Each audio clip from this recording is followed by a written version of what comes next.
For the last couple of years at Radiodays, as we've travelled across Europe, the big talk has always been about Norway and their switch off. Jon and Ole, you're from NRK.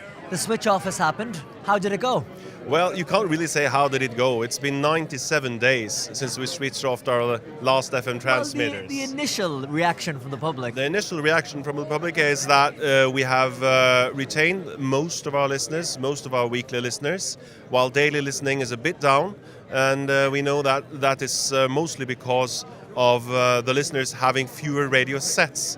You don't go out in the store and buy 4 radio sets at once. You buy the one, you use that, and then you buy the number 2. And the number 2 and number 3, people need more time to buy that. But as I said, it's a less than 100 days since we last switched off the final FM transmitters.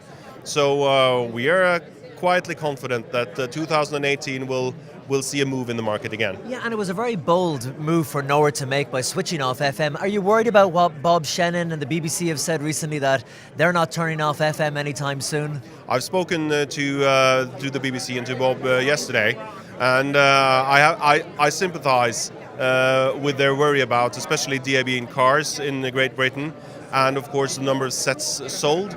But what I've told him is that that will be solved if you have a proper switch-off plan. If you can do as in Norway, get the government to set a date, and it doesn't have to be 2 years, it could be 4 years or 5 years.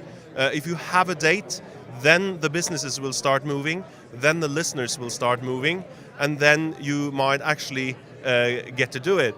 But if you try and wait and try, nothing will happen. But as I said, I can't tell the BBC what to do and not do. Yeah. But we have in Norway absolutely no regrets from the public broadcaster's view. We can give the people 13